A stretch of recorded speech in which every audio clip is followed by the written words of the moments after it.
Now, in Let Me In, I mean, really, Cody and Chloe carry the movie almost entirely on their shoulders. They're Absolutely, they did. Yes. and they do an amazing job. They both their performances are fantastic.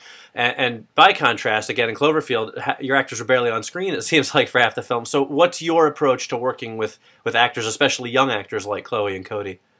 Well, I mean, to me, it's funny because Cloverfield is so much about the sort of kinetic experience, and because through the camera's point of view, you're catching fleeting glimpses of the actors. But even on that film, I love working with the actors. I love working with performers. I mean, to me, you go on a kind of exploration with the actors when you go off onto this thing, and there's something that's scripted, but then you're always searching for what's in between the lines, or sometimes whether or not the lines feel genuine. And I did that on Cloverfield. We did all kinds of improvisation just to try and create. In every scene, we did improvisations from the script. Sometimes kept what was in the script, and sometimes changed it just depending on the situation.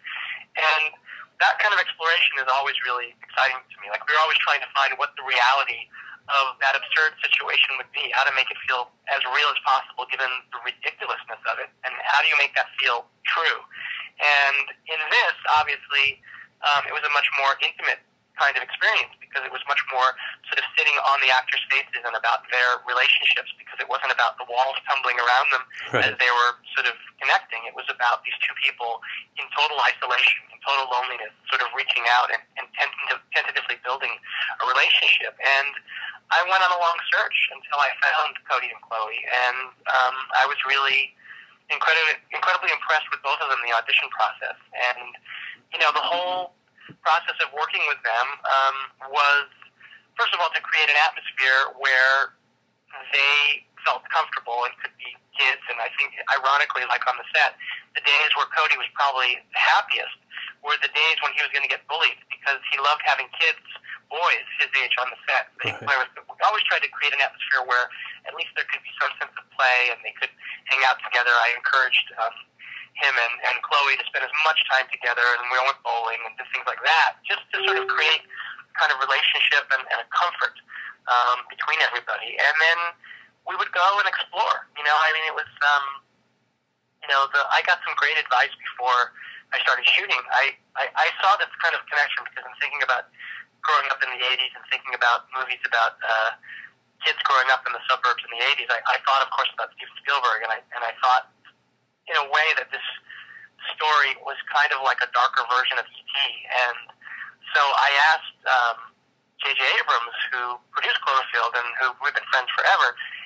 I had met Steven Spielberg with J.J. He was friends with him, and he had shown him the movie, and he wanted to meet me. And I met him, and he was very, very kind. And then afterwards, when I realized I was doing this, I asked JJ if he would ask Steven if we could talk before I shot the movie, because I wanted to talk to him about working with children, because he'd done so many movies that had great performances from kids. And the advice that he gave me was great. And one key piece of advice was, and it was sort of true to the way that I always like to work anyway, because I'm always trying to explore and find a way to ground and sort of make something, though on the face of it that maybe seems ridiculous, to try and find the reality in that situation. Like, how do we think you would respond? And he actually said to do exactly that, and it was from an interesting perspective. He said it. He said, you're trying to make this movie that's kind of a remembrance about being 12, and you're trying to remember what it's like being 12, and that's what it is when you're writing the script and when you're sort of trying to figure out what the world is like. And he said, but don't forget that they literally are 12, and let their perspectives guide you. Try and find bits of gold that come from their imaginations. And so I would often start a scene by saying, well, what do you think you'd be doing here, Cody? Or what would you be doing, Chloe?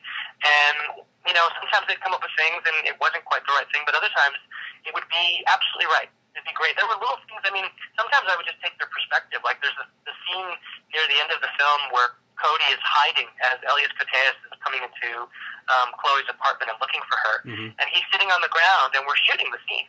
And there are all these toys that had put out, because the idea was that they were going to have spent the night playing with puzzles and toys, and then she goes and retreats to the bathroom where she covers herself in blankets and the tub, and sort of the version of her vampire coffin to keep her out of the sunlight. Okay. And Cody wakes up, and there are all these toys.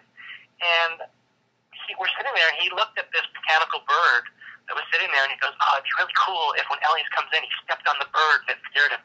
And I was like, That's fantastic. And so we didn't have time to shoot that, but I shot what I could of it, and then, a few nights later, while we were shooting something on another set, I put on Elias's pants because he wasn't even there anymore, and his shoes, and I got Greg Fraser, the cinematographer, to shoot on my shoulder and get me stepping on the bird and this kind of stuff. But we put it in there because I thought that Cody's perspective, being that small, being on the ground, seeing that thing was a very clever idea. And so that was a great piece of advice that I got from Steven Spielberg, and it was absolutely right. So very cool. Final question.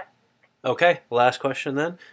So obviously character is very important to you, but your two major films to date have been Aliens and Vampires. So genre stuff, what you're going to stick with for now, or are you going to see where the road takes you?